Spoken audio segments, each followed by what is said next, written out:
அத்தியாயம் 15. இரவில் ஒரு துயரக்குரல். சோழ நாட்டில் அக்காலத்தில் ஆடல் பாடல் கலைகளில் மிக செழிப்படைந்திருந்தது. நடனமும் நாடகமும் சேர்ந்து வளர்ந்திருந்தன. தஞ்சை நகர் சிறப்பாக நாடக கலைஞர்கள் பலரை தோற்றுவித்தது. அந்த நாளில் வாழ்ந்திருந்த கருவூர் தேவர் என்னும் சிவனேச செல்வர் இஞ்சி சூழ் தஞ்சை நகரை பற்றி பாடல்களில் கூறியிருக்கிறார்.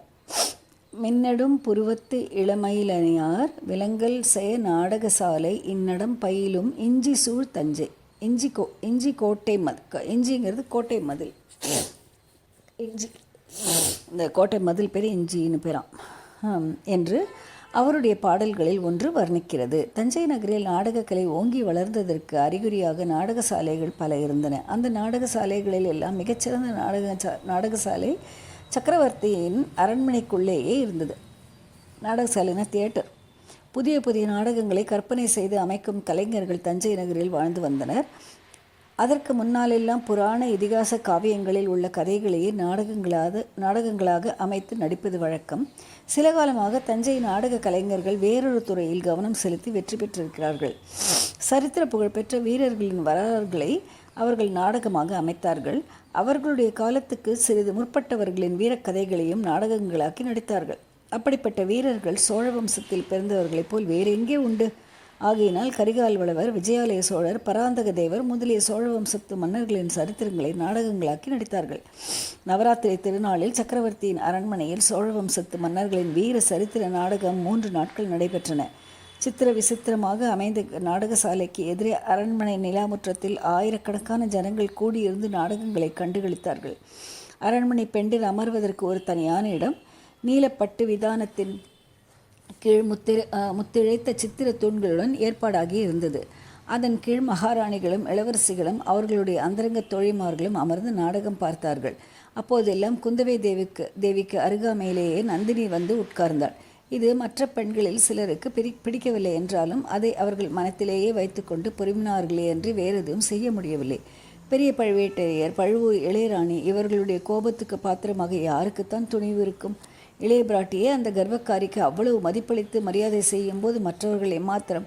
சோழ வம்ச மன்னர்களை பற்றிய 3 நாடகங்களில் 3ஆவதான பராந்தக தேவர் நாடகம் மிகச் சிறந்து விளங்கியது. அன்றைக்குத்தான் நாடகம் பார்த்த ஜனங்களின் மத்தியில் ஒரு சலசலப்பு தோன்றி வளர்ந்தது. அதுவரை சோழ நாட்டை அரசு புரிந்த சோழ மன்னர் பரம்பரையில் சுந்தர சோழரின் பாட்டனாரான கோப்பரகேசரி பராந்தகர் வீரப்புகழில் சிறந்து விளங்கினார். சுமார் 46 ஆண்டுகள் இவர் ஆட்சி நடத்தினார். அவருடைய காலத்தில் சோழ சாம்ராஜ்யம் விருந்து பரவியது. ஈழ நாட்டிலிருந்து துங்கபத்ரை நதி வரையில் அவருடைய ஆணை சென்றது. பல போர்கள் நடந்தன. மகத்தான வெற்றி கிடைத்தது. மதுரையும் ஈழமும் கொண்ட கோப்பரகேசரிவர்மர் என்ற பட்டம் பெற்றார். தில்லை சிதம்பரத்தில் சிற்றம்பலத்துக்கு பொன் வேய்ந்து புகழ் பெற்றார். இவருடைய வாழ்க்கையின் இறுதியில் சில தோல்விகள் ஏற்பட்டு ராஜ்யம் சுருங்கியது. ஆனால் இவருடைய வீர புகழ் மட்டும் குன்றவில்லை. வடக்கே இரட்டை மண்டலத்திலிருந்து கடல் போன்ற மாபெரும் சைன்யத்துடன் படையெடுத்து வந்த கன்னரதேவன் என்னும் அரசனுடன் தக்கோலத்தில் இறுதி பெரும்போர் நடந்தது. இப்போரில் பராந்தகருடைய மூத்த புதல்வராகிய ராஜாதித்தர் இந்த பரதகண்டம் என்றும் கண்டிராத வீராதி வீரர் படைத்தலைமை வகித்தார். கன்னரதேவனுடைய சைன்யத்தை முறியடித்துவிட்டு யானை மீது இருந்தபடி உயிர் துறந்து வீர சொர்க்கம் எய்தினார். அந்த வீரருடைய அம்பு பாய்ந்த சடலத்தை அப்படியே ஊருக்கு எடுத்து வந்தார்கள். அரண்மனையில் கொண்டு சேர்த்தார்கள். பராந்தக சக்கரவர்த்தியும் அவருடைய தேவிமார்களும் நாட்டை பாதுகாப்பதற்காக உயிர் துறந்த வீர பெருமகனின் உடலை தங்கள் மத்தியில் போட்டுக்கொண்டு கண்ணீர் பெருக்கினார்கள். திரைக்கு பின்னால் இருந்து அசரீரி வாக்கு வருந்தற்க இளவரசர் ராஜாதித்த இருக்கவில்லை. சோழ நாட்டு மக்கள் ஒவ்வொருவர் உள்ளத்திலும் கோயில் கொண்டு விளங்குகிறார் என்று முழங்கிற்று. இந்த இறுதி காட்சியுடன் நாடகம் முடிவடைந்தது. அந்த தலைமுறைக்கு முந்தைய தலைமுறையில் நடந்த வீர சம்பவங்கள் நிறைந்த இந்த நாடகத்தை ஜனங்கள் பிரமாதமாக ரசித்து மகிழ்ந்தார்கள். சபையோருக்குள்ளேயே சலசலப்பு ஏற்பட்டதன் காரணம் என்னவென்றால், பராந்தக தேவரது காலத்தில் நடந்த பெரும் போர்களில் அவருக்கு 2 சிற்றரசர்கள் அருந்துணையாக இருந்தார்கள். ஒருவர் கொடும்பாளூர் சிற்றரசர், இன்னொருவர் பழுவூர் குறுநில மன்னர். இந்த இருவரும் சோழ வம்சத்தாருடன் உறவு தலையினால் பிணைக்கப்பட்டவர்கள். பெண் கொடுத்து பெண் வாங்கியவர்கள். இருவரும் 2 கரங்களைப் போல் பராந்தகருக்கு உதவி வந்தார்கள். யார் வலக்கை யார் இலக்கை என்று சொல்ல முடியாமல் இருந்தது. இருவரையும் தம் 2 கண்களைப் போல பராந்தக சோழர் ஆதரித்து சன்மானித்து வந்தார். 2 கண்களில் எது உயர்வு எது தாழ்வு என்று சொல்ல முடியாதுதானே. இப்போது அதிகாரம் செலுத்தி வந்த பழுவேட்டரையர்களின் பெயரை பெரிய தந்தை பராந்தகருக்கு உதவி செய்தவர். அவர் பெரிய பழுவேட்டரையர் கண்டன் அமுதனார். ஈழத்தில் உயிர் துறந்த கொடும்பாளூர் சிறிய வேளாளரின் தந்தைதான், அதாவது வானதியின் பாட்டனார். பராந்தக தேவருக்கு துணை புரிந்த கொடும்பாளூர் சிற்றரசர். பராந்தக தேவரின் நாடகம் நடத்தியவர்கள் மேற்கூறிய 2 சிற்றரசர்களுக்குள்ளே எவ்வித உயர்வு தாழ்வும் வேற்றுமையும் கற்பியாமல் மிக ஜாக்கிரதையாகவே ஒத்திகை செய்திருந்தார்கள். இருவருடைய வீரப்புகழும் நன்கு வெளியாகும்படி நடித்தார்கள். பராந்தக தேவர் அந்த 2 வீரர்களையும் சமமாக சன்மானித்ததை குறிப்பாக எடுத்து காட்டினார்கள். ஆனபோதிலும் நாடகம் பார்த்த சபையோர் அத்தகைய சமபாவத்தை கொள்ளவில்லை என்பது சீக்கிரத்திலேயே வெளியாயிற்று. அவர்களில் சில கொடும்பாளூர் கட்சி என்றும் வேறு சிலர் பழுவூர் கட்சி என்றும் தெரிய வந்தது. கொடும்பாளூர் தலைவன் வீரச் செயல்கள் புரிந்ததை நாடக மேடையில் காட்டிய போது சபையில் ஒரு பகுதியார் ஆரவாரம் செய்தார்கள். பழுவூர் வீரன் மேடைக்கு வந்ததும் இன்னும் சிலர் ஆரவாரித்தார்கள். முதலில் இந்த போட்டி சிறிய அளவில் இருந்தது. வர வர பெரிதாகி வளர்ந்தது. நாடகத்தின் நடுநடுவே நாவலோ நாவல். இந்த நாளில் உற்சாகத்தையும் ஆதரவையும் காட்டுவதற்கு ஜனங்கள் ஜெயகோஷம் செய்வது போல் அக்காலத்தில் நாவலோ நாவல் என்று சப்தமிடுவது வழக்கம். நாவலோ நாவல், நாவலோ நாவல் அப்படின்னு சத்தம் போட்டு ஆஹா ஓஹோ அப்படிங்கிறதுக்கான அடையாளமாக என்னும் சபையோரின் கோஷம் எழுந்து 4 திசைகளிலும் எதிரொலியை கிளப்பியது. சபையில் எழுந்த இந்த போட்டி கோஷங்கள் குந்தவை தேவிக்கு உற்சாகத்தை அளித்தன. கொடும்பாளூர் கட்சியின் கோஷம் வலுக்கும் போது பக்கத்தில் இருந்த கொடும்பாள் இளவரசியை தூண்டி, பார்த்தாயா வானதி, உன் கட்சி இப்போது வலுத்து விட்டது என்பாள். கள்ளங்கபடமற்ற வானதியும் அதை குறித்து தன் மகிழ்ச்சியை புலப்படுத்துவாள். பழுவூர் கட்சியாரின் கோஷம் வலுக்கும் போது இளைய பிராட்டி நந்தினியை பார்த்து, ராணி, இப்போது உங்கள் கட்சி பலத்து விட்டது என்பாள். ஆனால் இது நந்தினிக்கு உற்சாகமூட்டவில்லை என்பதை அவள் முகக்குறி புலப்படுத்தியது. இந்த மாதிரி ஒரு போட்டி ஏற்பட்டதும் அதிலே ஜனங்கள் பகிரங்கமாக ஈடுபட்டு கோஷம் எழுவதும் இளைய பிராட்டி அதை மேலும் தூண்டிவிட்டு வருவதும் அந்த அற்பச்சிறுமியின் வானதியையும் தன்னையும் ஒரு நிறையில் சமமாக வைத்து பரிகசிப்பதும் நந்தினியின் உள்ளக்கனலை பன்மடங்கு வளர்த்தது. கோபித்து கொண்டு எழுந்து போய்விடலாமா என்று பல தடவை தோன்றியது. அப்படி செய்தால் அந்த போட்டியை பிரமாதப்படுத்தி தன் தோல்வியை ஒப்புக்கொண்டதாகும் என்று எண்ணி பழுவூர் ராணி பல்லை கடித்து கொண்டிருந்தாள். இதையெல்லாம் குந்தவை கவனித்து வந்தாள். நந்தினியின் மனோநிலையை கண்ணாடியில் பார்ப்பது போல் அவளுடைய முகத்தோற்றத்திலிருந்து தெரிந்து கொண்டாள். ஆனால் வேறொரு விஷயம் இளையபிராட்டிக்கு தெரியாத மர்மமாயிருந்தது. போரில் பாண்டிய மன்னன் தோல்வி அடைந்தது. அவன் இலங்கை மன்னனிடம் சென்று சரணாகதி அடைந்தது. இலங்கை மன்னனின் உதவி பெறாமல் மணிமகுடத்தையும் ரத்தின ஆகாரத்தையும் அங்கேயே விட்டுவிட்டு சேர நாட்டுக்கு ஓடியது முதலியவற்றை நாடகத்தில் காட்டிய போது சபையோர் அனைவருமே அளவில்லா உற்சாகத்தை காட்டினார்கள். ஆனால் நந்தினியின் முகம் மட்டும் அப்போதெல்லாம் மிக்க மனவேதனையை பிரதிபலித்தது. இதன் காரணம் என்னவென்பது பற்றி இளைய பிராட்டி வியப்புற்றாள். கொஞ்சம் பேச்சு கொடுத்து பார்க்கலாம் என்று எண்ணி, சக்கரவர்த்தியும் நம்முடன் இருந்து இந்த அருமையான நாடகத்தை பார்க்க முடியாமல் போயிற்றே. பாட்டனார் சாதித்த இக்காரியங்களை இவரும் தம் காலத்தில் சாதித்திருக்கிறார் அல்லவா? அப்பாவுக்கு மட்டும் உடம்பு குணமானால் என்றாள். தானே உடம்பு குணமாகி விடுகிறது. அவருடைய செல்வ புதல்வியும் இங்கு வந்துவிட்டீர்கள். இலங்கையிலிருந்து மூலிகையும் சீக்கிரம் வந்துவிட்டால் சக்கரவர்த்திக்கு நிச்சயம் உடம்பு குணமாகிவிடும் என்றாள் நந்தினி. இலங்கையிலிருந்து மூலிகை வருகிறதா? அது என்ன என்றாள் குந்தவை. தெரியாதவரை போல் கேட்கிறீர்களே. இலங்கையிலிருந்து மூலிகை கொண்டு வர பழையாறை வைத்தியர் ஆள் அனுப்பியிருக்கிறாராமே. தாங்கள் தான் ஆள் கொடுத்து உதவினீர்கள் என்று கேள்விப்பட்டேனே, அது பொய்யா?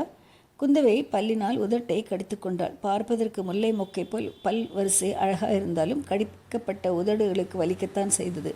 நல்ல வேளையாக நாவலோ நாவல் என்னும் பெருங்கோஷம் அச்சமயம் எழுந்தபடியால் அந்த பேச்சு அத்துடன் தடைப்பட்டது.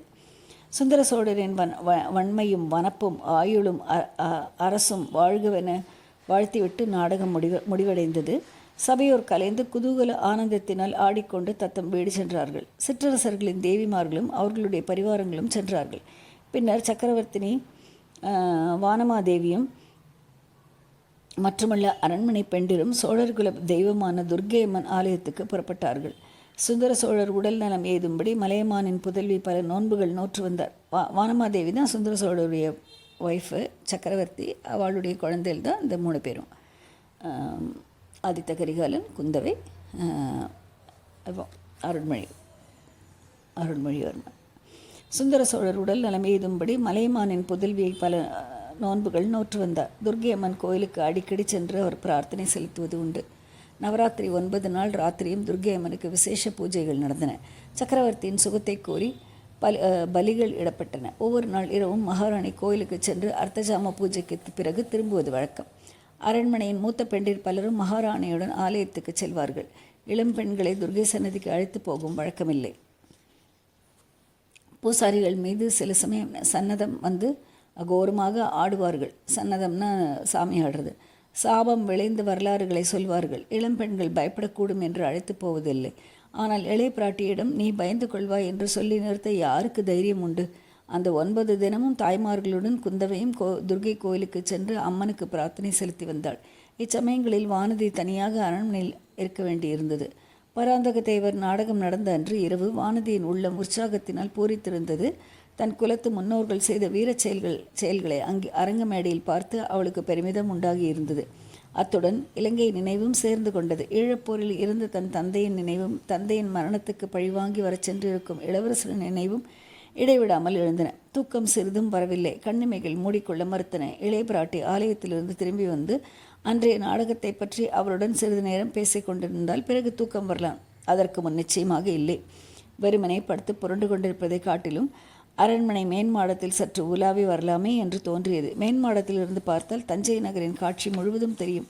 துர்கை ஆலயத்தை கூட பார்த்தாலும் பார்க்கலாம். இவ்விதம் எண்ணி படுக்கையை விட்டு எழுந்து சென்றாள்.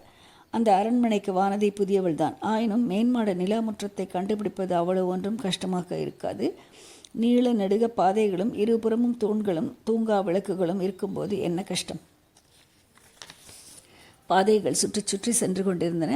முன்னிரவில் ஜெகஜோதியாக பிரகாசித்த விளக்குகள் பல அணைந்து விட்டன. சில புகை மண்டலங்களாக சூழ்ந்து மங்களாக ஒளி தந்தன. ஆங்காங்கு பாதை முடுக்குகளில் தாதிமார்கள் படுத்தும் சாய்ந்தும் தூங்கி கொண்டிருந்தார்கள். அவர்களை எழுப்பி வழி கேட்க இஷ்டப்படாமல் வானதி மேலும் சென்று கொண்டிருந்தாள். அந்த அரண்மனை பாதைகளுக்கு ஒரு முடிவே இல்லை போல தோன்றியது. திடீரென்று ஒரு குரல் கேட்டது. அது தீனமான துயரக் குரலாக தொனித்தது. வானதிக்கு ரோமாஞ்சனம் உண்டாயிற்று. அப்படின்னா அப்படியே மயிர் கூச்சரிச்சுட்டு கூஸ் பிம்பிள்ஸ். உடம்பு நடுங்கியது. அவளுடைய கால்கள் நின்ற இடத்திலேயே நின்றன. மறுபடியும் அந்த அபயக்குரல்.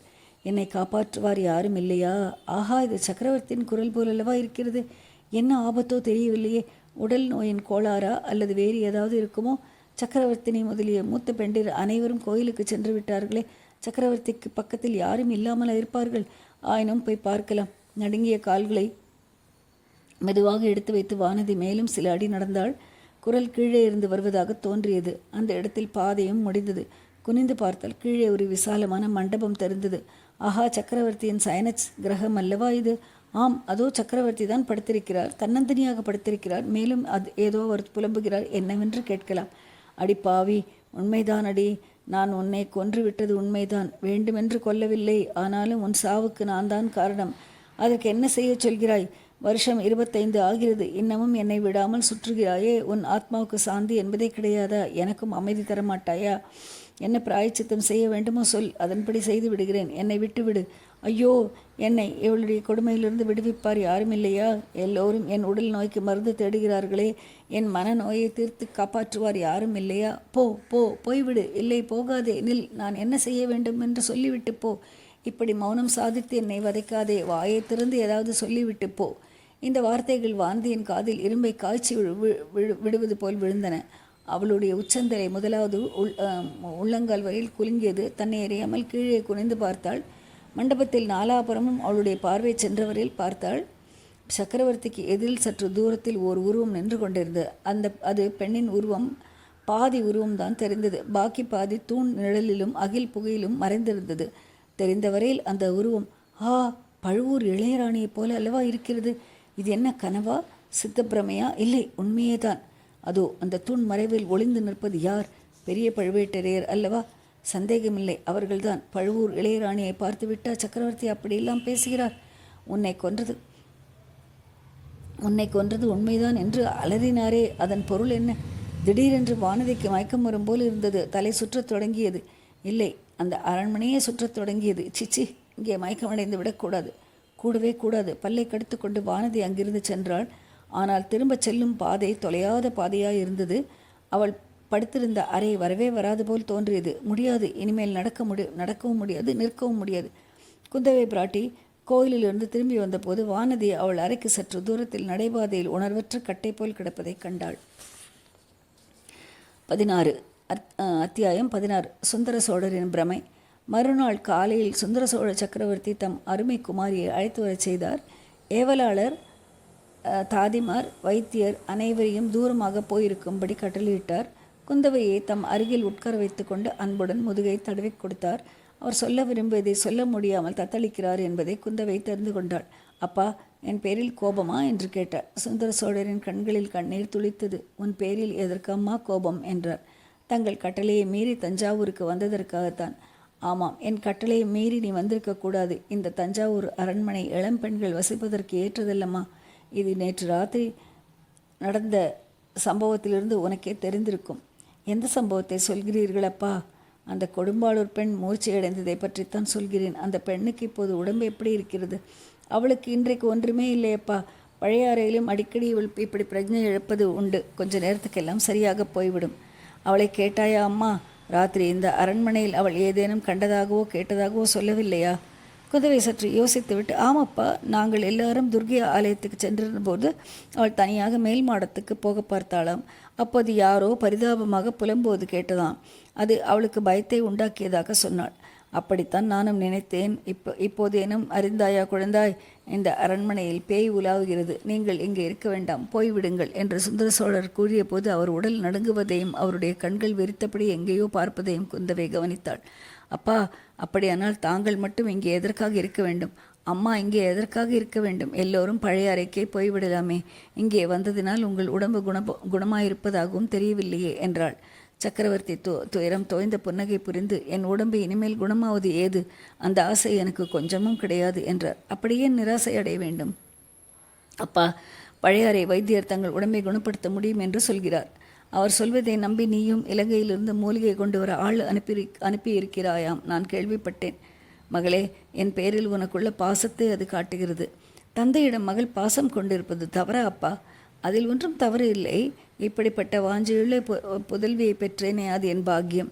இலங்கையிலிருந்து மூலிகை கொண்டு வர நீ ஆள் அனுப்பியதிலும் தவறில்லை. ஆனால் இலங்கையிலிருந்து மூலிகை வந்தாலும் சரி, சாவகத்தீவிலிருந்து வந்தாலும் சரி, தேவலோகத்திலிருந்து அமுதமே வந்தாலும் சரி, எனக்கு உடம்பு இது ஜன்மத்தில் குணமாகப் போவதில்லை. ஐயோ, அப்படி சொல்லாதீர்கள் என்றாள் இளவரசி. என் கட்டளையும் மீறி நீ இங்கு வந்தாயே அம்மா, அதற்காக உண்மையில் மகிழ்ச்சி அடைகிறேன். ஒரு நாள் என் மனத்தை திறந்து உன்னிடம் உண்மையை சொல்லிவிட வேண்டும் என்று எண்ணியிருந்தேன். அதற்கு இப்போது சந்தர்ப்பம் கிடைத்தது. சொல்கிறேன் கேள். உடம்பை பற்றிய வியாதி இருந்தால் மூலிகை மருந்துகளினால் தீரும். என்னுடைய நோய் உடம்பை பற்றியதல்ல. மனக்கவலைக்கு ஏது மருந்து? தந்தையே, 3 உலகம் ஆளும் சக்கரவர்த்தி ஆகிய தங்களுக்கு அப்படி என்ன தீராத மனக்கவலை இருக்க முடியும்? கவிகளுடைய அதிசயோக்தியான கற்பனையை நீயும் சொல்கிறாய் குழந்தாய். நான் 3 உலகம் ஆளும் சக்கரவர்த்தி அல்ல. ஒரு உலகம் முழுதும் ஆள்கிறவனும் அல்ல. உலகத்தில் ஒரு மூலையில் சிறு பகுதி என் ராஜ்யம். இந்த பாரத்தையே என்னால் சுமக்க முடியவில்லை. தாங்கள் ஏன் சுமக்க வேண்டும் அப்பா? ராஜ்ய பாரத்தை சுமப்பதற்கு தகுந்தவர்கள் இல்லையா? மணிமணியாக 2 புதல்வர்கள் தங்களுக்கு இருக்கிறார்கள். இருவரும் 2 சிங்க குட்டிகள், வீராதி வீரர்கள். எப்படிப்பட்ட பாரத்தையும் தாங்கக்கூடியவர்கள். மகளே, அதை நினைத்தால்தான் எனக்கு நெஞ்சு பகீர் என்கிறது. உன் சகோதரர்கள் இருவரும் இணையில்லா வீரர்கள்தான். உன்னைப் போலவே அவர்களையும் கண்ணுக்கு கண்ணாக வளர்த்தேன். அவர்களுக்கு இந்த ராஜ்யத்தை கொடுத்தால் நன்மை செய்கிறவனாவேனா என்ற சந்தேகம் ஏற்படுகிறது. ராஜ்யத்துடன் பெரியதொரு சாபக்கேட்டையும் அவர்களிடம் ஒப்புவித்துட்டு போவது நல்லதென்று சொல்வாயா? அப்படி என்ன சாபக்கேடு இருக்க முடியும் இந்த ராஜ்யத்திற்கு? புறாவிற்காக சதையை அளித்த சிபியும், கன்றுக்குட்டிக்காக மகனை அளித்த மனுநீதி சோழரும் நம் குலத்து முன்னோர்கள். கரிகால் வளவரும் பெருநர் கிள்ளியும் இந்த ராஜ்யத்தை ஆண்டவர்கள். திருமேனியில் 90 புண் சுமந்த வீர விஜயாலய சோழர் இந்த சிம்மாசனத்தில் வீற்றிருக்கிறார். காவேரி நதி தீரத்தில் 108 ஆலயங்கள் எடுப்பித்த ஆதித்த சோழரும் சிற்றம்பலத்துக்கு பொன்வேந்து பொன்னம்பலமாக்கிய பராந்தகரும் இந்த ராஜ்யத்தை விஸ்தரித்தார்கள். அன்பே சிவம் எனக்குண்டு, அன்பும் சிவமும் தாமாகவே வீற்றிருந்த கண்டராதித்தர் அரசு புரிந்த தர்ம மகாராஜ்யம் இது. இப்படிப்பட்ட ராஜ்யத்திற்கு சாபக்கேடு என்ன இருக்க முடியும் அப்பா? தாங்கள் ஏதோ மனப்பிரமையில் இருக்கிறீர்கள். இந்த தஞ்சாவூர் கோட்டையை விட்டு தாங்கள் புறப்பட்டு வந்தால், நான் இவ்விடம் விட்டு புறப்பட்டால் அடுத்த கணம் என்ன ஆகும் என்று உனக்கு தெரியாது. அழகிய பழைய அறையை விட்டு இந்த தஞ்சை கோட்டையாகிய சிறையில் நான் சந்தோஷத்துக்காக இருக்கிறேன் என்றா கருதுகிறாய்? குந்தவை, நான் இங்கே இருப்பதனால் இந்த பழம்பெரும் சோழராஜ்யம் சின்ன பின்னமாகாமல் காப்பாற்றி வருகிறேன். நேற்றிரவு நாடகம் ஆடிக்கொண்டிருந்த போது என்ன நடந்தது என்பதை யோசித்துப்பார். நிலா மாடத்தின் முகப்பிலிருந்து நான் எல்லாவற்றையும் கவனித்து கொண்டிருந்தேன். நாடகத்தை நடுவில் நிறுத்தி விடலாமா என்று கூட தோன்றியது. தந்தையே, என்ன இது? நாடகம் மிக நன்றாக இருந்ததே. சோழகுல பெருமையை எண்ணி என் உள்ளம் பூரித்ததே. எதற்காக நிறுத்த விரும்புகிறீர்கள்? நாடகத்தில் எந்த பகுதி தங்களுக்கு பிடிக்காமல் இருந்தது? நாடகம் நன்றாகத்தான் இருந்தது மகளே. அதில் ஒன்றுக்கு ஒரு குற்றமும் நான் காணவில்லை. நாடகம் பார்த்தவர்களின் நடத்தையை பற்றி சொல்கிறேன். கொடும்பாளூர் கட்சியும் பழுவேட்டரையர் கட்சியும் எழுப்பிய போட்டி கோஷங்களை நீ கவனிக்கவில்லையா? கவனித்தேன் அப்பா. நான் ஒருவன் இங்கு இருக்கும்போதே இவர்கள் இப்படி நடந்து கொள்கிறார்களே, நான் இல்லாவிட்டால் என்ன ஆகும் என்று சிந்தித்துப்பார். நான் தஞ்சாவூரை விட்டு கிளம்பிய தட்சணமே இரு கட்சிகளுக்கும் சண்டை மூலம் கிருஷ்ண பரமாத்மாவின் சன்னதிகள் ஒருவரை ஒருவர் தாக்கி கொண்டு அழிந்தது போல் இவர்களும் அழியும் போது இந்த மகா சாம்ராஜ்யமும் அழிந்துவிடும். அப்பா, தாங்கள் இந்த சோழ சாம்ராஜ்யத்தில் சர்வாதிகார சக்கரவர்த்தி. பழுவேட்டரையர்களும் சரி, கொடும்பாளூர் வேளிரும் சரி, தங்கள் காலால் இட்டதை தலையால் செய்ய கடமைப்பட்டவர்கள். அவர்கள் அத்துமீறி நடந்தால் அவர்களுடைய அழிவை அவர்களே தேடிக்கொள்கிறார்கள். தாங்கள் ஏன் கவலைப்பட வேண்டும்? மகளே, சென்ற 100 வருஷமாக இந்த இருகுலத்தோறும் சோழ சாம்ராஜ்யத்துக்கு இணையில்லா ஊழியம் செய்திருக்கிறார்கள். அவர்களுடைய உதவியின்றி சோழ சாம்ராஜ்யம் இப்படி பல்கி பெருகி இருக்க முடியுமா? அவர்கள் அழிந்தால் ராஜ்யத்துக்கும் அது பலவீனம்தானே. அப்பா, அந்த இரு கட்சியில் ஒரு கட்சிக்காரர்கள் தங்களுக்கு விரோதமாக சதி செய்யும் துரோகிகள் என்று தெரிந்தால்? சுந்தர சோழர் குந்தவையை வியப்புடன் உற்று பார்த்து, என்ன மகளே சொல்கிறாய்? எனக்கு விரோதமான சதியா? யார் செய்கிறார்கள் என்று கேட்டார். அப்பா, தங்களுடைய உண்மையான ஊழியர்களாக நடித்து வருகிறவர்கள் சிலர் தங்களுக்கு எதிராக ரகசிய சதி செய்கிறார்கள். தங்களுடைய புதல்வர்களுக்கு பட்டமில்லாமல் செய்துவிட்டு வேறொருவருக்கு பட்டம் கட்ட சதி செய்து வருகிறார்கள். யாருக்கு மகளே? உன் சகோதரர்களுக்கு பட்டம் இல்லை என்று செய்துவிட்டு வேறு யாருக்கு பட்டம் கட்ட பார்க்கிறார்கள் என்று சுந்தர சோழ சக்கரவர்த்தி பரபரப்புடன் கேட்டார். குந்தவை மெல்லிய குரலில், சித்தப்பா, மதுராந்தகனுக்கு அப்பா, நீங்கள் நோய்படுக்கையில் படுத்திருக்கையில் இவர்கள் இப்படி பயங்கரமான துரோகத்தை செய்கிறார்கள் என்றாள். உடனே சுந்தர சோழர் சற்று நிமிர்ந்து உட்கார்ந்து, ஆஹா, அவர்களுடைய முயற்சி மட்டும் பலித்தால் எவ்வளவு நன்றாயிருக்கும் என்றார். குந்தவைக்கு தூக்கி வாரி போட்டது. தந்தையே, இது என்ன? தாங்கள் பெற்ற புதல்வர்களுக்கு தாங்களே சத்ரு ஆவீர்கள் என்றாள். இல்லை, என் புதல்வர்களுக்கு நான் சத்ரு இல்லை. அவர்களுக்கு நன்மை செய்யவே விரும்புகிறேன். இந்த சாபக்கேடு உள்ள ராஜ்யம் அவர்களுக்கு வேண்டியதில்லை. மதுராந்தகன் மட்டும் சம்மதித்தால். சித்தப்பா, சம்மதிப்பதற்கு என்ன? திவ்யமாக சம்மதிக்கிறார். நாளைக்கே பட்டம் கட்டிக்கொள்ள சித்தமாயிருக்கிறார். அம்மாதிரி தாங்கள் செய்ய போகிறீர்களா? என் தமையனின் சம்மதம் கேட்க வேண்டாமா? ஆம், ஆதித்த கரிகாலனை கேட்க வேண்டியதுதான். அவனை கேட்டால் மட்டும் போராது, உன் பெரிய பாட்டி சம்மதிக்க வேண்டும். பிள்ளைக்கு பட்டம் கட்டினால் தாயார் வேண்டாம் என்று சொல்வாளா? ஏன் சொல்ல மாட்டாள்? உன் பெரிய பாட்டியுடன் இத்தனை நாள் பழகியும் அவரை நீ அறிந்து கொள்ளவில்லையா? செம்பியன் மாதேவியின் வற்புறுத்தலினாலேயே நான் அன்று சிம்மாசனம் ஏறினேன். ஆதித்தனுக்கும் இளவரசு பட்டம் கட்டினேன். குந்தவை, உன் பெரிய பாட்டிக்கு உன் பேரில் மிக்க அன்பு உண்டு. நீ அவரிடம் நயமாக சொல்லி மதுராந்தகனுக்கு பட்டம் கட்டுவதற்கு சம்மதம் வாங்கிவிடு. குந்தவை திகைத்து போய் பேசாமல் இருந்தாள். பிறகு, காஞ்சிக்கு போ. அங்கே உன் அண்ணன் ஆதித்த கரிகாலனிடம் சொல்லி இந்த சாபக்கேடு வாய்ந்த ராஜ்யம் எனக்கு வேண்டாம் என்று சொல்லும்படி செய்துவிடு. மதுராந்தகனுக்கே பட்டம் கட்டி விடுவோம். பிறகு நாம் எல்லாரும் சாபம் நீங்கி நிம்மதியாக இருக்கலாம் என்றார் சக்கரவர்த்தி. அப்பா, அடிக்கடி சாபம் என்கிறீர்களே, எந்த சாபத்தை சொல்கிறீர்கள் என்று குந்தவை கேட்டாள். மகளே, பூர்வ ஜென்மம் என்று சொல்கிறார்களே, அதை நீ நம்புகிறாயா? பூர்வ ஜென்மத்தின் நினைவுகள் இந்த ஜென்மத்தில் சில சமயம் வரும் என்கிறார்களே, அதில் உனக்கு நம்பிக்கை உண்டா? தந்தையே, அவையெல்லாம் பெரிய விஷயங்கள். எனக்கு என்ன தெரியும் அந்த விஷயங்களை பற்றி? மகாவிஷ்ணுவின் 10 அவதாரங்களை பற்றி சொல்கிறார்களே, புத்த பகவான் கடைசி அவதாரத்திற்கு முன்னால் பல அவதாரங்கள் எடுத்ததாக சொல்கிறார்களே, அந்த அவதாரங்களை பற்றி பல அழகான கதைகள் சொல்கிறார்களே, கேட்டிருக்கிறேன் அப்பா. கடவுளுக்கும் அவதார புருஷர்களுக்கும் அப்படியெல்லாம் அப்படி என்றால் சாதாரண மனிதர்களுக்கு மட்டும் ஒரு பிறவிகள் இல்லாமல் இருக்குமா? இருக்கலாம் அப்பா. சில சமயம் எனக்கு பூர்வ ஜென்ம நினைவுகள் வருகின்றன மகளே. அதை குறித்து இதுவரையில் யாரிடமும் சொல்லவில்லை. யாரும் சொன்னாலும் நம்பவும் மாட்டார்கள், புரிந்து கொள்ளவும் மாட்டார்கள். எனக்கு உடல் நோயுடன் சித்தப்பிரமையும் பிடித்திருப்பதாக சொல்கிறார்கள். வைத்தியர்களை அழைத்து வந்து தொந்தரவு கொடுப்பது போதாது என்று மாந்திரிகர்களையும் அழைத்து வர தொடங்குவார்கள். ஆம் தந்தையே, இப்போதே சிலர் அப்படி சொல்கிறார்கள். தங்கள் நோய் மருத்துவத்தினால் தீராது, மாந்திரிகர்களை அழைக்க வேண்டும் என்கிறார்கள். பார்த்தாயா, நீ அப்படியெல்லாம் நினைக்க மாட்டாயே. நான் சொல்வதை கேட்டுவிட்டு சிரிக்க மாட்டாயே என்றார் சக்கரவர்த்தி. கேட்க வேண்டுமா அப்பா? உங்களுடைய மனம் எவ்வளவு நொந்திருக்கிறது என்று எனக்கு தெரியாதா? தங்களை பார்த்து நான் சிரிப்பேனா என்று குந்தவை கூறினாள். அவளுடைய கண்களில் நீர் மல்கியது. எனக்கு தெரியும் மகளே.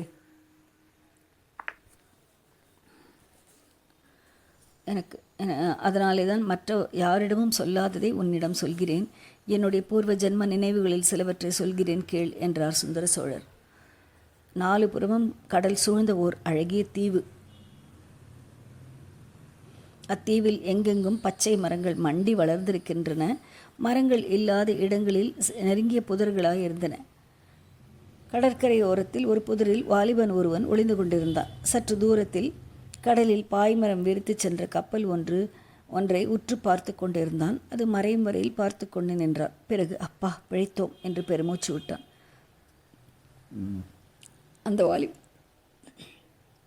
அந்த வாலிபன் ராஜகுலத்தில் பிறந்தவன். ஆனால் ராஜ்யத்துக்கு உரிமையுள்ளவன் அல்ல.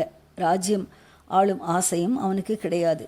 அவனுடைய தகப்பனாருக்கு முன்னால் பிறந்த 3 சகோதரர்கள் இருந்தார்கள். ஆகையால் ராஜ்யம் ஆளுவதை பற்றி அவன் கனவிலும் நினைக்கவில்லை, ஆசை கொள்ளவும் இல்லை. கடல் கடந்த நாட்டுக்கு போருக்கு சென்ற சைன்யத்தோடு அவனும் போனான். ஒரு சிறிய படையின் தலைமை அவனுக்கு அளிக்கப்பட்டிருந்தது. போரில் அவனுடைய சைன்யம் தோல்வியுற்றது. கணக்கற்றவர்கள் மாண்டார்கள். வாலிபன் தலைமையில் வகித்த படையிலும் எல்லாரும் மாண்டார்கள். அந்த வாலிபனும் போரில் உயிரை விட துணிந்து எவ்வளவோ சாகச செயல்கள் புரிந்தான். ஆனால் அவனுக்கு சாவு நேரவில்லை. தோற்று ஓடிய சைன்யத்தில் உயிரோடு தப்பி பிழைத்தவர்கள் துறைமுகத்துக்கு வந்து சேர்ந்தார்கள். திரும்பி தாய்நாடு செல்வதற்கு அவர்கள் ஆயத்தமானார்கள். திரும்பி போவதற்கு அந்த வாலிபன் மட்டும் விரும்பவில்லை. தன் கீழிருந்த படை வீரர்கள் அனைவரையும் பறிகொடுத்துவிட்டு அவன் தாய்நாட்டுக்கு திரும்பிச் செல்ல விரும்பவில்லை. அவனுடைய குலத்தைச் சேர்ந்தவர்கள் மகாவீரர்கள் என புகழ் பெற்றவர்கள். அந்த புகழுக்கு தன்னால் அபகீர்த்தி நேருவதை அவன் விரும்பவில்லை. ஆகையால் கப்பல் போய்கொண்டிருந்த போது சற்று தூரத்தில் அழகிய தீவு ஒன்று தெரிந்தபோது வாலிபன் மற்ற யாரும் அறியாமல் கடலில் மெல்ல குதித்தான். நீந்திக் கொண்டே போய் தீவில் கரையேறினான். கப்பல் கண்ணுக்கு மறையும் வரையில் காத்திருந்தான். பிறகு ஒரு மரத்தின் மேல் ஏறி அதன் அடிக்கிளையில் உட்கார்ந்து கொண்டு சுற்றுமுற்றும் பார்த்தான். அந்த தீவின் அழகு அவன் மனத்தை கவர்ந்தது. இதெல்லாம் சுந்தர சோழர் குந்தவைட்ட சொல்கிறார். ஆனால் அத்தீவில் மனித சஞ்சாரமே இல்லை என்று தோன்றியது. அச்சமயம் அது ஒரு குறை என்று அவனுக்கு தோன்றவில்லை. அவனுடைய உற்சாகம் மிகுந்தது. மரக்கிளையில் சாய்ந்து உட்கார்ந்தபடி வருங்காலத்தை பற்றி பகல் கனவுகள் கண்டு கொண்டிருந்தான். திடீரென்று மனித குரலில், அதுவும் ஒரு பெண் குரலில் ஒரு கூச்சல் கேட்டது. திரும்பி பார்த்தான். இளம்பெண் ஒருத்தி கூச்சலிட்ட வண்ணம் ஓடிக்கொண்டிருந்தாள். அவளைத் தொடர்ந்து பயங்கரமான கரடி ஒன்று ஓடியது. அவன் பார்த்து கொண்டிருக்கும் போதே கரடி மேலும் மேலும் அந்த பெண்ணை நெருங்கி கொண்டிருந்தது. இருவருக்கும் இடையே இருந்த தூரம் குறுகி கொண்டிருந்தது. வேறு யோசனை ஒன்றும் செய்வதற்கு அப்போது நேரம் இருக்கவில்லை. வாலிபன் மரக்கிளையிலிருந்து பொத்தென்று கீழே குதித்தான். மரத்தில் தான் சாத்தியிருந்த வேலையை எடுத்துக்கொண்டு ஓடினான். கரடி அந்த பெண்ணை நெருங்கி அதன் பயங்கரமான கால் நகங்களை அவள் கழுத்தில் வைப்பதற்கு இருந்தது. அச்சமயத்தில் குறிப்பார்த்து வேலை எறிந்தான். வேல் கரடியை தாக்கியது. கரடி வீல் என்று 7 உலகம் கேட்கும்படியான ஒரு சத்தம் போட்டுவிட்டு திரும்பியது. பெண் பிழைத்தாள். ஆனால் வாலிபன் அபாயத்துக்குள்ளான. காயம்பட்ட கரடி அவனை நோக்கி பாய்ந்தது. வாலிபனுக்கும் கரடிக்கும் துவந்த யுத்தம் நடந்தது. துவந்த யுத்தம்னா மல்யுத்தம். கடைசியில் அந்த வாலிபனை வெற்றி பெற்றான். வெற்றியடைந்த வாலிபனுடைய கண்கள் உடனே நாலாபுரமும் தேடின. எதை தேடின என்பது அவனுக்கே முதலில் தெரியவில்லை. அப்புறம்தான் சட்டென்று தெரிந்தது. அவன் கண்கள் தேடிய பெண் சாய்ந்து வளைந்து குறுக்கே வளர்ந்திருந்த ஒரு தென்னை மரத்தின் பின்னால் அதன் பேரில் சாய்ந்து கொண்டு நின்றாள். அவள் கண்களில் வியப்பும் முகத்தில் மகிழ்ச்சியும் குடிகொண்டிருந்தன. அவள் காட்டில் வாழும் பெண், உலகத்து நாகரிக வாழ்க்கையை அறியாதவள் என்று அவளுடைய தோற்றமும் உடையும் தெரிவித்தன. ஆனால் அவளுடைய அழகுக்கு ஊமையை சொல்ல இந்த உலகத்தில் யாரும் இல்லை என்று சொல்லும்படியாயிருந்தாள். அந்த பெண் அங்கு நின்றிருந்த காட்சி ஒப்பற்ற ஆற்றல் படைத்த ஓவியக் கலைஞன் ஒருவன் தீட்டிய சித்திர காட்சியாக தோன்றியது. அவள் உண்மையில் ஒரு பெண்ணாயிருந்தாலும் இந்த உலகத்து பெண்ணாய் இருக்க முடியாது என்று அந்த வாலிபன் கருதினான். அருகில் நெருங்கினான். ஆனால் அவன் எதிர்பார்த்தது போல் அவள் மாயமாய் மறைந்து விடவில்லை. எதிர்பாராத விதமாக அவள் ஓட்டம் பிடித்து ஓடினாள். சற்று அவளை பின்தொடர்ந்து ஓடி பார்த்தான். பிறகு நின்று விட்டான். அவன் மிக களைப்புற்றிருந்தபடியால் மானின் வேகத்துடன் ஓடிய அந்த பெண்ணை தொடர்ந்து அவனால் ஓட முடியவில்லை. மேலும் ஒரு பெண்ணை தொடர்ந்து ஓடுவது அநாகரிகம் என்றும் அவன் எண்ணினான். இந்த சிறிய தீவிலே தானே இவள் இருக்க வேண்டும், மறுபடியும் பார்க்காமலா போகிறோம் என்று கருதி நின்று விட்டான். கடற்கரையோரமாக சென்று தெள்ளிய மணலில் படுத்துக்கொண்டு களைப்பாறினான். அவன் எதிர்பார்த்தது வீண் போகவில்லை. சற்று நேரத்துக்கெல்லாம் அந்த பெண் திரும்பி வந்தாள். தன்னுடன் ஒரு வயோதிகனான மனிதனையும் அழைத்து வந்தாள். வந்தவன் இலங்கை தீவில் கடற்கரையோரத்தில் வாழ்ந்து மீன்பிடித்து பிழைக்கும் கரையர் என்னும் வகுப்பைச் சேர்ந்தவன் என்று தெரிந்தது. அவன் மூலமாக அவ்வாலிபன் ஒரு முக்கியமான உண்மையை தெரிந்து கொண்டான். அதாவது அந்த பெண் தக்க சமயத்தில் அவனுடைய உயிரை காப்பாற்றினாள் என்று அறிந்தான். அவன் மரக்கிளையின் மேல் உட்கார்ந்து கடலையே கூர்ந்து கவனித்து கொண்டிருந்த போது கரடி ஒன்று அவன் பின்பக்கமாக வந்து அவனை உற்று பார்த்தது. பிறகு மரத்தின் மேல் ஏறத் தொடங்கியது. இதையெல்லாம் அந்த பெண் பார்த்து கொண்டிருந்தாள். கரடியை வேறு திசையில் இழுப்பதற்கும் அந்த வாலிபனை எச்சரிக்கை செய்வதற்கும் அவள் அவ்விதம் கூச்சலிட்டாள். கரடி மரத்தின் மேலே ஏறுவதை விட்டு அவளை தொடர்ந்து ஓடியது. இதை கேட்டதும் அந்த வாலிபனுக்கு எப்படி இருந்திருக்கும் என்று சொல்லவும் வேண்டுமா? தன்னை காப்பாற்றிய பெண்ணுக்கு அவன் தன் நன்றியை தெரிவித்துக் கொண்டான். ஆனால் அவளோ ஒரு வார்த்தையை மறுமொழியாக சொல்லவில்லை. அவளிடம் வாலிபன் கூறியதற்கெல்லாம் அவளுடன் வந்த மனிதனை மறுமொழி கூறினான். இந்த வாலிபனுக்கு முதலில் வியப்பாயிருந்தது. உண்மை இன்னதென்று அறிந்ததும் வியப்பு மறைந்தது. அந்த பெண் பேசத் தெரியாத ஊமை, அவளுக்கு காதும் கேளாது என்று அறிந்து கொண்டதும் வாலிபனுடைய பாசம் பன்மடங்காகியது. பாசம் வளர்ந்து தழைப்பதற்கு சூழ்நிலையும் சந்தர்ப்பமும் துணை செய்தன. காது கேளாததும் பேசத் தெரியாததும் ஒரு குறையாகவே அவ்வாலிபனுக்கு தோன்றவில்லை. வாயினால் சொல்ல முடியாத அற்புதமான உண்மைகளையும் அந்தரங்க ரகசியங்களையும் அவளுடைய கண்களை தெரியப்படுத்தின. அந்த நயன பாஷைக்கு ஈடான பாஷை இந்த உலகத்தில் வேறு என்ன உண்டு? அதுபோலவே காது கேளாததற்கு ஈடாக அவளுடைய நாசியின் உணர்ச்சி அதிசயமான சக்தி வாய்ந்திருந்தது. நாசின மூக்கு. அடர்ந்த காட்டின் மத்தியில் வெகு தூரத்தில் மறைந்திருக்கும் காட்டு மிருகம் என்னதென்பதை அவளுடைய முகர்தல் சக்தியை கொண்டே கண்டுபிடிக்க அவளால் முடிந்தது. ஆனால் இதெல்லாம் எண்ணத்திற்கு? இருதயங்கள் இரண்டு ஒன்று சேர்ந்து விட்டால் மற்ற புலன்களை பற்றி என்ன கவலை? அந்த வாலிபனுக்கு அத்தீவு சொர்க்க பூமியாகவே தோன்றியது. நாட்கள், மாதங்கள், வருஷங்கள் இவ்விதம் சென்றன. எத்தனை நாள் அல்லது வருஷம் ஆயிற்று என்பதை கணக்கு பார்க்கவே அவன் மறந்துவிட்டான். வாலிபனுடைய இந்த சொர்க்க வாழ்வுக்கு திடீரென்று ஒரு நாள் முடிவு நேர்ந்தது. கப்பல் ஒன்று அந்த தீவின் அருகில் வந்து நின்றது. அதிலிருந்து படகிலும் கட்டுமரங்களிலும் பலர் இறங்கி வந்தார்கள். அவர்கள் யார் என்று பார்க்க வாலிபன் அருகில் சென்றான். தன்னை தேடிக்கொண்டு தான் அவர்கள் வந்திருக்கிறார்கள் என்று அறிந்தான். அவனுடைய நாட்டில் எதிர்பாராத நிகழ்ச்சிகள் பல நடந்துவிட்டன. அவனுடைய தந்தைக்கு மூத்த சகோதரர்கள் இருவர் இறந்து போய்விட்டார்கள். இன்னொருவருக்கு புத்திர சந்தானம் இல்லை. ஆகையால் ஒரு பெரிய சாம்ராஜ்யம் அவனுக்காக காத்திருக்கிறது என்று தெரிந்து கொண்டான். அவனுடைய உள்ளத்தில் ஒரு பெரிய பூசல் ஏற்பட்டது. அந்த அழகிய தீவையும் அதை சொர்க்கபூமியாக்கிய ஊமை பெண்ணையும் விட்டு போக அவனுக்கு மனமில்லை. அதே சமயத்தில் ஊரையும் உற்றார் உறவினரையும் பார்க்கும் ஆசை ஒரு பக்கத்தில் அவனை கவர்ந்து இழுத்தது. அவன் பிறந்த நாட்டை நாலாபுரமும் அபாயம் சூழ்ந்திருக்கிறது என்று அவன் அறிந்தான். யுத்த பேரிகையின் முழக்கம் மிக மிக தொலைவில் இருந்து அவன் காதில் வந்து கேட்டது. இது அவன் முடிவு செய்வதற்கு துணை செய்தது. திரும்பி வருகிறேன், என் கடமையை நிறைவேற்றிவிட்டு வருகிறேன் என்று அப்பெண்ணிடம் 1000 முறை உறுதி கூறிவிட்டு புறப்பட்டான். காட்டில் பிறந்து வளர்ந்த அந்த ஊமை பெண் நாட்டிலிருந்து வந்திருந்த மனிதர்களுக்கு மத்தியில் வருவதற்கே விரும்பவில்லை. வாலிபன் படகில் ஏறிய போது அவள் சற்று தூரத்தில் அந்த பழைய வளைந்த தென்னை மரத்தின் மேல் உட்கார்ந்து பார்த்து கொண்டிருந்தாள். அவளுடைய இரு கண்களும் அப்போது 2 கண்ணீர் கடல்களாக வாலிபனுக்கு தோன்றின. ஆயினும் அவன் தன் மனத்தை கல்லாக செய்து கொண்டு படகில் ஏறி சென்று கப்பலை அடைந்தான். குந்தவை, அந்த வலைஞர் குலப்பெண் அப்படி நின்று பார்த்து கொண்டிருந்தாலே, அந்த காட்சியின் நினைவு அடிக்கடி என் மனக்கண் முன் தோன்றிக் கொண்டிருக்கிறது. எவ்வளவு முயன்றாலும் மறக்க முடியவில்லை. அந்த அதை காட்டிலும் சோகமாக இன்னொரு காட்சி, நினைத்தாலும் குலை நடுங்கும் காட்சி அடிக்கடி தோன்றிக் கொண்டிருக்கிறது. இரவிலும் பகலிலும் உறங்கும் போதும் விழித்திருக்கையிலும் என்னை வருத்தி வேதனைப்படுத்தி கொண்டிருக்கிறது. அதையும் சொல்லட்டுமா என்று சுந்தர சோழர் தன் அருமை மகளை பார்த்து கேட்டார். உருக்கத்தினால் தொண்டை அடைத்து தளதழுத்த குரலில் சுந்தர சோழரின் அருமை குமாரி, சொல்லுங்கள் அப்பா என்றாள். 17வது அத்தியாயம். மாண்டவர் மீள்வதுண்டோ? இதுவரைக்கும் சுந்தர சோழர் வேறு யாரோ ஒரு 3ஆம் மனிதனை பற்றி சொல்வது போல சொல்லிக்கொண்டு வந்தார். இப்போது தம்முடைய வாழ்க்கையில் நடந்த வரலாறாகவே சொல்லத் தொடங்கினார். என் அருமை மகளே, சாதாரணமாக ஒரு தகப்பன் தன் மகளிடம் சொல்லக்கூடாத விஷயத்தை இன்று நான் உனக்கு சொல்கிறேன். இதுவரை யாரிடமும் மனதை திறந்து சொல்லாத செய்தியை உன்னிடம் சொல்கிறேன். இந்த உலகத்திலேயே என் நண்பன் அனிருத்தன் ஒருவனுக்குத்தான் இது தெரியும். அவனுக்கும் முழுவதும் தெரியாது. அனிருத்தன் தான் ஒரு பிரம்மராயர், பிரைம் மினிஸ்டர்.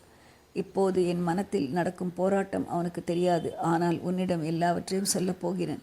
நம்முடைய குடும்பத்தில் யாராவது ஒருவருக்கு தெரிந்திருக்க வேண்டும். உன் தாயாரிடம் சொல்ல முடியாது, உன்னிடம்தான் சொல்ல வேண்டும் என்று சில காலமாக எண்ணிருந்தேன். அதற்கு சந்தர்ப்பம் இன்றைக்கு வந்தது. நீ என் நிலையை கண்டு சிரிக்க மாட்டாய். என் மனத்தில் உள்ள புண்ணை ஆற்றுவதற்கு முயல்வாய். என்னுடைய விருப்பம் நிறைவேறவும் உதவி செய்வாய். இந்த நம்பிக்கையுடன் உன்னிடம் சொல்கிறேன். அந்த தீவிலிருந்து மரக்கலத்தில் ஏறி புறப்பட்டேன். கோடிக்கரை வந்து சேர்ந்தேன். என் பாட்டனார் பராந்தக சக்கரவர்த்தி இந்த தஞ்சை அரண்மனையில் அப்போது தங்கியிருக்கிறார் என்று அறிந்து நேராக இங்கே வந்தேன்.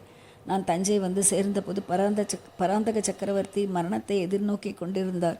அவர் உள்ளம் நொந்து போயிருந்தது. 40 ஆண்டு காலத்தில் அவர் நிர்மாணித்த மகாராஜ்யம் சின்னாபின்னம் அடைந்து கொண்டிருந்தது. அவருக்கு பிறகு பட்டத்தை அடைய வேண்டிய ராஜாதித்தர் தக்கோல போரில் மாண்டார். அதே போர்க்களத்தில் படுகாயம் அடைந்த என் தந்தை அறிஞ்சயர் பிழைப்பாரோ மாட்டாரோ என்ற நினைவில் இருந்தார். கன்னரதேவனுடைய படைகள் தொண்டை மண்டலத்தை கைப்பற்றி முன்னேறி கொண்டு வந்தன. தெற்கே பாண்டியர்கள் தலையெடுத்து வந்தார்கள். இலங்கையில் சோழ சைன்யம் தோல்வியுற்று திரும்பி வந்துவிட்டது. பல போர்க்களங்களிலும் சோழ நாட்டு வீராதி வீரர் பலர் உயிர் துறந்து விட்டார்கள். இந்த செய்திகள் எல்லாம் ஒருமிக்க வந்து முதிய பிராயத்து பராந்தக சக்கரவர்த்தியின் உள்ளத்தை புண்படுத்தி துயரக்கடலில் ஆழ்த்தி இருந்தது. இந்த நிலையில் என்னை கண்டதும் அவருடைய முகம் மலர்ச்சி அடைந்தது. என் பாட்டனாருக்கு நான் குழந்தையாக இருந்த நாளிலிருந்து என் பேரில் மிக்க பிரியம். என்னை எங்கேயும் அனுப்பாமல் அரண்மனையில் தம்முடனேயே வெகு காலம் வைத்திருந்தார். பிடிவாதம் பிடித்து அவரிடம் விடைபெற்று கொண்டு நான் ஈழ நாட்டுக்கு போனேன். அங்கிருந்து திரும்பி வந்தவர்களிலே நான் இல்லை என்று அறிந்ததும் என் பாட்டனாரின் மனம் உடைந்து போயிருந்தது. நான் இறந்து விட்டதாகவும் தெரியவில்லையாதலால் என்னை தேடி வர கூட்டம் கூட்டமாக ஆட்களை அனுப்பி கொண்டிருந்தார். கடைசியில் ஒரு கூட்டம் என்னை கண்டுபிடித்தது. நான் தஞ்சை வந்து சேர்ந்ததும் புண்பட்ட அவர் மனத்துக்கு சிறிது சாந்தி ஏற்பட்டது. அவருடைய அந்திய காலத்தில் வீழ்ச்சியடைந்து வந்த சோழ சாம்ராஜ்யம் மறுபடியும் என்னால் மேன்மை அடையும் என்பதாக எப்படியோ ஒரு மனத்தில் ஒரு நம்பிக்கை ஏற்பட்டிருந்தது. அந்த நம்பிக்கையை சோதிடர்கள் வளரச் செய்திருந்தார்கள். அதற்கு தகுந்தாற்போல் அவருக்கு புதல்வர்கள் 4 பேர் இருந்தும் அவருடைய அந்திய காலத்தில் பேரன் நான் ஒருவனே இருந்தேன். சக்கரவர்த்தி இறக்கும் தருவாயில் என்னை அருகில் அழைத்து உச்சி மகிழ்ந்து கண்ணீர் பெருக்கினார். அப்பனே, எனக்கு பிறகு உன் பெரியப்பன் கண்டராதித்தன் சிம்மாசனம் ஏறுவான். அவனுக்கு பிறகு இந்த சோழராஜ்யம் உன்னை அடையும்.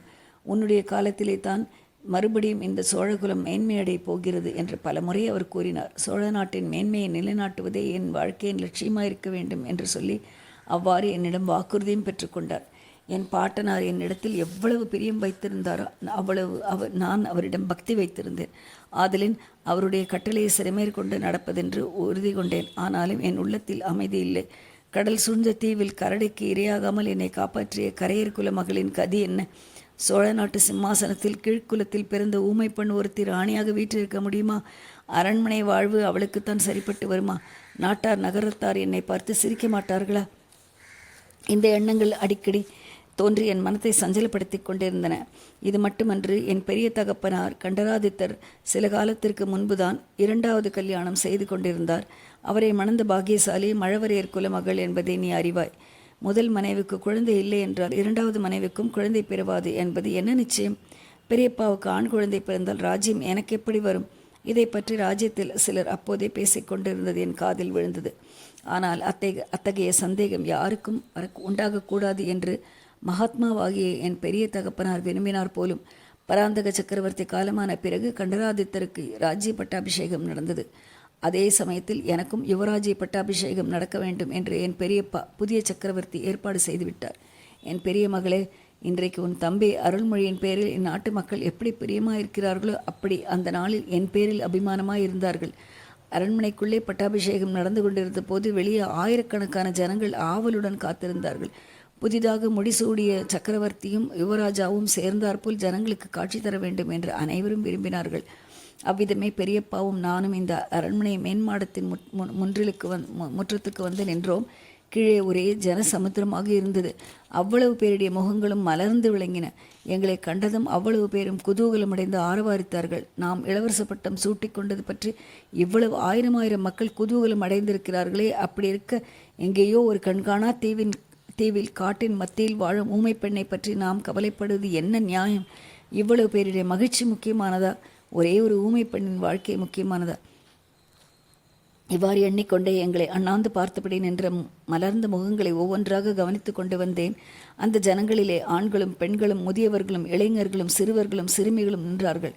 எல்லோரும் ஒரே களிப்புடன் காணப்பட்டார்கள். ஆனால் திடீரென்று ஒரு முகம், ஒரு பெண்ணின் முகம், சோகம் ததும்பிய முகம், கண்ணீர் நிறைந்த கண்களினால் என்னை பரிதாபமாக பார்த்து கொண்டிருந்த முகம் தெரிந்தது. அத்தனை கூட்டத்துக்கு நடுவில் எப்படி அந்த ஒரு முகம் என் கண்ணையும் கவனத்தையும் கவர்ந்தது என்பதை நான் அறிய மாட்டேன். பிறகு அங்கிருந்து என் கண்களும் நகரவில்லை, கவனமும் பெயரவில்லை. அந்த முகம் வர வர பெரிதாகி கொண்டே வந்தது. என் அருகே வருவது போல் இருந்தது. கடைசியில் அந்த பெரிய ஜனத்திரள் முழுவதும் மறைந்து என் அருகில் நின்றவர்கள் எல்லாரும் மறைந்து ஆச்சார வாசல் மறைந்து தஞ்சை நகரின் கோட்டை கொத்தளம் மறைந்து வானும் மண்ணும் மறைந்து அந்த ஒரு முகம் மட்டும் தேவி பரமேஸ்வரின் விஸ்வரூபத்தைப் போல் என் கண் முன்னால் தோன்றியது. என் தலை சுழன்றது, கால்கள் பலமிழந்தது, நினைவு தவறியது. அப்படியே நான் மயங்கி விழுந்து விட்டதாகவும் பக்கத்தில் இருந்தவர்கள் தாங்கி பிடித்து கொண்டதாகவும் பிற்பாடு அறிந்தேன். பட்டாபிஷேக வைபவ சடங்குகளில் நான் அதிகம் களைத்து போய்விட்டதாக மற்றவர்கள் நினைத்தார்கள். ஜனங்களுக்கு காட்சியளித்தது போதும் என்று என்னை அரண்மனைக்குள்ளே அழைத்துச் சென்றார்கள். பிறகு எனக்கு நல்ல நினைவு வந்ததும் என் நண்பன் அனிருத்தனை தனியாக அழைத்து நான் கண்ட காட்சியை கூறினேன். அந்த ஊமை பெண்ணின் அடையாளம் கூறி எப்படியாவது அவளை கண்டுபிடித்து அழைத்து வர வேண்டும் என்று கட்டளையிட்டேன். தஞ்சை நகரின் மூலை முடுக்கெல்லாம் தேடியும் அத்தகைய ஊமை பெண் யாரும் இல்லை என்று அனிருத்தன் வந்து சொன்னான். என்னுடைய உள்ளத்தின் பிரமையாக இருக்கும் என்றும் கூறினான். நான் அவனை கோபித்துக் கொண்டு, இந்த உதவி கூட செய்யாவிட்டால் அப்புறம் நீ என்ன சிநேகிதன் என்றேன். தஞ்சை கோட்டைக்கு வெளியே கடற்கரையை நோக்கி செல்லும் பாதைகளில் ஆள் அனுப்பி தேடும்படி சொன்னேன். அப்படியே பல வழிகளிலும் ஆட்கள் சென்றார்கள். கடற்கரை வரையில் போய் தேடினார்கள். கோடிக்கரைக்கு போனவர்கள் அங்கேயுள்ள கலங்கரை விளக்க காவலன் வீட்டில் ஓர் ஊமைப்பெண் இருப்பதை கண்டுபிடித்தார்கள். அவள் பித்து பிடித்தவள் போல் தோன்றினாளாம். எவ்வளவோ ஜாடைகளினால் அவளுக்கு விஷயத்தை தெரிவிக்க முயன்றதும் பயன்படவில்லையாம். அவர்களுடன் தஞ்சைக்கு வருவதற்கு அடியோடு மறுத்துவிட்டாளாம். இந்த செய்தியை அவர்கள் கொண்டு வந்தவுடன் இன்னது செய்வதென்று தெரியாமல் மனம் கலங்கினேன். 2 நாள் அந்த கலக்கத்திலேயே இருந்தேன். ஆன மட்டும் அவளை மறந்துவிட பார்த்தும் இயலவில்லை. இரவும் பகலும் அதே நினைவாயிருந்தேன். இரவில் ஒரு கணம் கூட தூங்க முடியவில்லை. பிறகு அனிருத்தனையும் அழைத்து கொண்டு கோடிக்கரைக்கு புறப்பட்டேன். குதிரைகளை எவ்வளவு வேகமாக செலுத்த முடியுமோ அவ்வளவு வேகமாக செலுத்தி கொண்டு போனேன். போகும்போது என் மனக்கலக்கம் இன்னும் அதிகமாயிற்று. அந்த ஊமை பெண்ணை அங்கே கண்டுபிடித்தால் அப்புறம் அவளை என்ன செய்வது என்று எண்ணிய போது மனம் குழம்பியது. தஞ்சைக்கோ பழையாறைக்கோ அழைத்து போய் இவள் என் ராணி என்று சொல்வதா? அவ்வாறு நினைத்த போது என் உள்ளமும் உடலும் குன்றிப்போய் விட்டன. என் செல்வகுமாரி, அந்த நாளில் நான் மேனி அழகில் நிகரற்றவன் என்று வேண்டாத பிரபலம் ஒன்று எனக்கு ஏற்பட்டிருந்தது. அதை ஒரு புகழாகவே நான் நினைக்கவில்லை. ஆயினும் மற்றவர்கள் அதை பற்றி ஓயாது பேசினார்கள். என் பாட்டனாரின் பெயராகிய பராந்தகன் என்னும் பெயரை எனக்கு வைத்திருந்தும் அது அடியோடு மறையும்படி செய்து என் சுந்தர சோழன் என்ற பெயரை பிரபலப்படுத்தி விட்டார்கள். அப்படி அனைவராலும் புகழப்பட்ட நான் நாகரிகம் இன்னதென்று தெரியாத ஓர் ஊமை பெண்ணை எப்படி அரண்மனைக்கு அழைத்து போவேன்? இல்லை என்றால் அவளை என்ன செய்வது? இப்படி பலவாறு எண்ணி குழம்பிய மனத்துடன் கோடிக்கரைக்கு வந்து சேர்ந்தேன். அந்த மகாராஜி எனக்கு கஷ்டம் எதுவும் இல்லாமல் செய்துவிட்டாள்.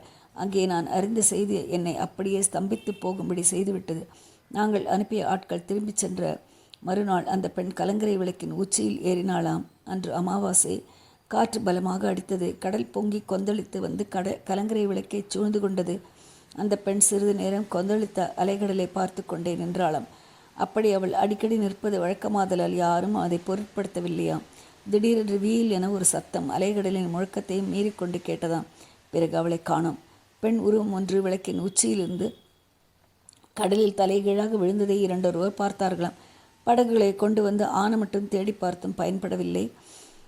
கொந்தளித்து பொங்கிய கடல் அந்த பெண்ணை விழுங்கிவிட்டது என்று தீர்மானிக்க வேண்டி இருந்ததாம். இந்த செய்தியை கேட்டதும் என் நெஞ்சில் ஈட்டியினால் குத்துவது போன்ற வலியும் வேதனையும் உண்டாயிற்று. ஆனால் சற்று நேரத்துக்கெல்லாம் ஒருவித அமைதியும் உண்டாயிற்று. அவளை என்ன செய்வது என்ற கேள்வியின் இல்லை. அதை பற்றி யோசித்து மனத்தை குழப்பிக்கொள்ள வேண்டியதும் இல்லை. துன்பமும் அமைதியும் கலந்த இந்த விசித்திர வேதனையுடன் தஞ்சைக்கு திரும்பினேன். ராஜ்ய காரியங்களில் மனத்தை செலுத்தினேன். போர்க்களங்களுக்கு சென்றேன். உன் தாயை மணந்து கொண்டேன். வீர புதல்வர்களை பெற்றேன். உன்னை என் மகளாக அடைகிற பாக்கியத்தையும் பெற்றேன். ஆனாலும் மகளே, செத்துப்போன அந்த பாவியை என்னால் அடியோடு மறக்க முடியவில்லை. சிற்சில சமயம் என் கனவிலே அந்த பயங்கர காட்சி, நான் கண்ணால் பாராத அந்த காட்சி தோன்றி என்னை வருத்தி கொண்டிருந்தது. கலங்கரை விளக்கின் உச்சியிலிருந்து ஒரு பெண் உருவம் தலைகீழாக பாய்ந்து அலைகடலில் விழும் காட்சி என் கனவிலும் கற்பனையிலும் தோன்றிக் கொண்டிருந்தது. கனவில் அந்த பயங்கர காட்சியை காணும் போதெல்லாம் நான் அலறி பிடித்து கொண்டு எழுந்திருப்பேன். பக்கத்தில் படுத்திருப்பவர்கள் என்ன என்ன என்று கேட்பார்கள். உன் தாயார் எத்தனையோ தடவை கேட்டதுண்டு. ஆனால் நான் உண்மையை கூறியதில்லை, ஒன்றுமில்லை என்று சில சமயம் சொல்வேன். அல்லது போர்க்கள பயங்கரங்களை கற்பனை செய்து கூறுவேன். நாளடைவில் காலதேவனின் கருணையினால் அந்த பயங்கர காட்சியின் மனதை விட்டு அகன்றது. அவளும் என் நினைவிலிருந்து அகன்றாள். அகன்று விட்டதாகத்தான் சமீப காலம் வரையில் நினைத்து கொண்டிருந்தேன். ஆனால் உயிரோடு இருப்பவர்களை காட்டிலும் செத்துப்போனவர்கள் அதிக கொடுமைக்காரர்கள் என்று தோன்றுகிறது மகளே. ஊமைச்சியின் ஆவி என்னை விட்டுவிடவில்லை. சில காலமாக அது மீண்டும் தோன்றி என்னை வதைக்க ஆரம்பித்திருக்கிறது. என் மகளே, மாண்டவர்கள் மீண்டு வருவார்கள் என்று நீ நம்புகிறாயோ? இவ்விதம் சொல்லிவிட்டு சுந்தர சோழர் தம் பார்வையை எங்கேயோ தூரத்தில் செலுத்தி வெறுத்து பார்த்தார். அவர் பார்த்த திக்கில் ஒன்றுமே இல்லைதான். ஆயினும் அவருடைய உடம்பு நடுங்குவதை குந்தவை கண்டாள். எல்லையற்ற இரக்கம் அவர் பேரில் அவளுக்கு உண்டாயிற்று. கண்களில் நீர் ததும்பியது. தந்தையின் மார்பில் தன் முகத்தை பதித்து கொண்டு கண்ணீர் விட்டாள். அதனால் அவருடைய நடுக்கமும் குறைந்ததாக தோன்றியது. பிறகு தந்தையை நிமிர்ந்து நோக்கி, அப்பா, இந்த பயங்கரமான வேதனையை பல வருஷ காலம் தாங்கள் மனதிலேயே வைத்துக்கொண்டு கஷ்டப்பட்டிருக்கிறீர்களே, அதனால்தான் தங்கள் உடம்பும் சீர்குலைந்து விட்டது. இப்போது என்னிடம் சொல்லிவிட்டீர்கள் அல்லவா, இனிமேல் தங்கள் உடம்பு சரியாகிவிடும் என்றாள்.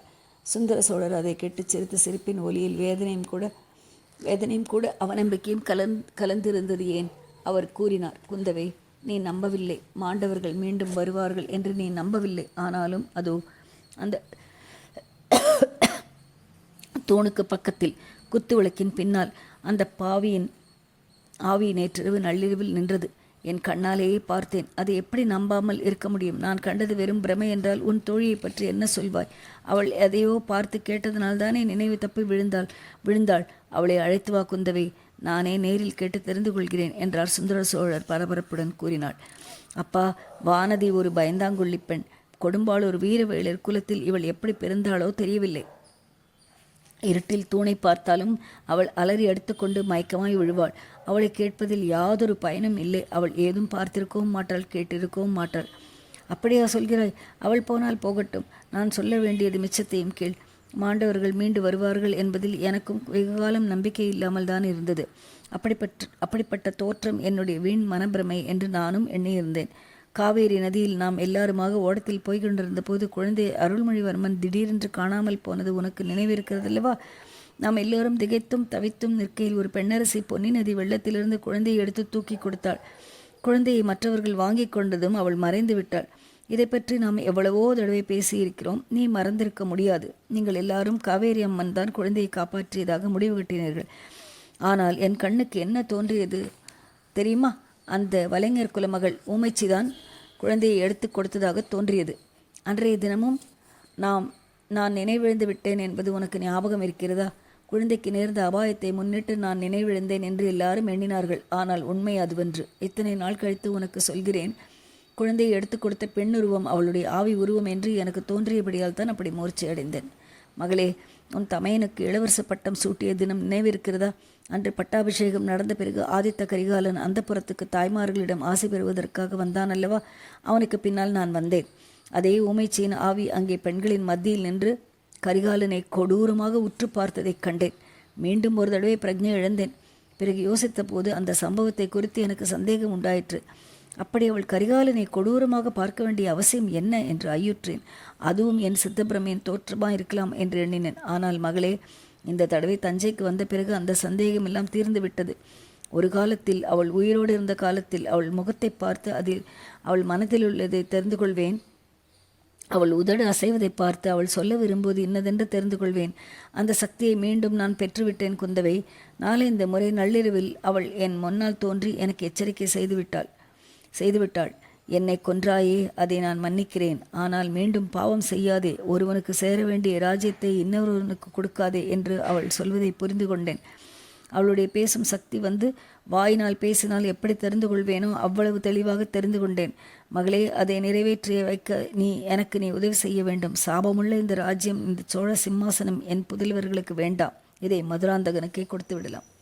குந்தவை அப்போது குறுக்கிட்டு, அப்பா, என்ன சொல்கிறீர்கள்? நாடு நகரமெல்லாம் ஒப்புக்கொண்டு முடிந்து போன காரியத்தை இப்போது மாற்ற வேண்டிய அவசியம் என்ன? தாங்கள் மாற்றினாலும் உலகம் ஒப்புக்கொள்ளுமா என்று கேட்டாள். உலகம் ஒப்புக்கொண்டால் என்ன, ஒப்புக்கொள்ளாவிட்டால் என்ன? தர்மம் என்னதென்று தெரிந்து செய்ய வேண்டியது என் கடமை. நான் இந்த சோழ ராஜ்யத்துக்கு இளவரசனாகவும் பிறகு சக்கரவர்த்தியாகவும் முடிசூட்டி கொண்ட போதே என் மனம் நிம்மதியாக இல்லை. என் மனசாட்சி என்னை உறுத்தியது. மூத்தவரின் மகன் உயிரோடு இருக்கும்போது இளையவரின் மகனாகிய நான் பட்டத்துக்கு வந்ததே முறையன்று. அந்த பாவத்தின் பலனை இன்று நான் அனுபவிக்கிறேன். என் புதல்வர்களும் அத்தகைய பாவத்துக்கு ஏன் உள்ளாக வேண்டும்? ஆதித்தனுக்கு இந்த ராஜ்யம் வேண்டாம், அருள்மொழிக்கும் வேண்டாம், இந்த ராஜ்யத்துடன் வரும் சாபமும் வேண்டாம். நான் உயிரோடு இருக்கும் போதே மதுராந்தகனுக்கு பட்டம் கட்டிவிட வேண்டும். அதன் பிறகு ஆதித்தன் காஞ்சியில் கட்டியிருக்கும் பொன் மாளிகையில் சென்று நான் நிம்மதியோடு வசிப்பேன். அப்பா, பெரிய பிராட்டி இதற்கு சம்மதிக்க வேண்டாமா? மகளே, அதற்காகத்தான் உன் உதவியை நாடுகிறேன். எந்த காரணம் சொல்லியாவது என் பெரியம்மையை இங்கே வரும்படி செய். ஆஹா, எவ்வளவோ தெரிந்த பரமஞானியான அந்த மூதாட்டிக்கு இந்த தர்ம நியாயம் ஏன் தெரியவில்லை? என்னை ஏன் இந்த பாவம் செய்யும்படி ஏவினார்? அல்லது அவருடைய சொந்த பிள்ளையின் பேரிலே தான் அவருக்கு என்ன கோபம்? தாயின் இயற்கைக்கே மாறான இந்த காரியத்தில் அவருக்கு ஏன் இவ்வளவு பிடிவாதம்? மதுராந்தகன் ஏதோ சிவபக்தியில் ஈடுபட்டு சன்னியாசியாக போகிறேன் என்று சொல்லிக் கொண்டிருந்த போது அதற்கு நியாயம் உண்டு. இப்போது அவனுக்கே ராஜ்யம் ஆளும் ஆசை வந்திருக்கும் போது இன்னொருவனுக்கு எப்படி பட்டம் கட்டலாம்? அப்பா, ராஜ்யம் ஆசை இருக்கலாம், அதற்கு தகுதி இருக்க வேண்டாமா? ஏன் தகுதி இல்லை? மகனாகிய கண்டராதித்தருக்கும் மகா ஞானியான மழவரைய மகளுக்கும் பிறந்த மகனுக்கு எப்படி தகுதி இல்லாமல் போகும்? தகுதி இருக்கட்டும், ராஜ்யத்தின் குடிகள் அதற்கு ஒப்புக்கொள்ள வேண்டாமா?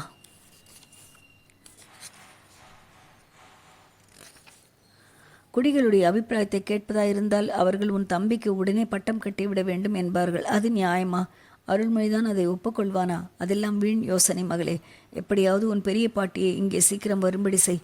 நான் எவனோடு போராடி கொண்டிருக்கிறேன் என்று எழுதி அனுப்பு. என்னை உயிரோடு பார்க்க வேண்டுமானால் உடனே புறப்பட்டு வர வேண்டும் என்று சொல்லி அனுப்பு. அது ஒன்றும் அவசியமில்லை அப்பா. தஞ்சை தளிக்குளத்தார் கோயிலுக்கு திருப்பணி செய்ய வேண்டும் என்ற விருப்பம் பெரிய பிராட்டிக்கு இருக்கிறது. அதை குறிப்பிட்டு இச்சமயம் வரும்படி எழுதி அனுப்புகிறேன். அதுவரை தாங்கள் அலட்டிக் கொள்ளாமல் பொறுமையாயிருங்களப்பா. இவ்விதம் கூறி தந்தையிடம் விடைபெற்று கொண்டு குந்தவை தன் இருப்பிடத்துக்கு சென்றாள். வழியில் அன்னை வானமாதேவியை சந்தித்தாள். அம்மா, இனிமேல் என் தந்தையை ஒரு கண நேரம் கூட விட்டு பிரியாதீர்கள். மற்றவர்கள் போய் செய்ய வேண்டிய பூஜைகளை செய்யட்டும்.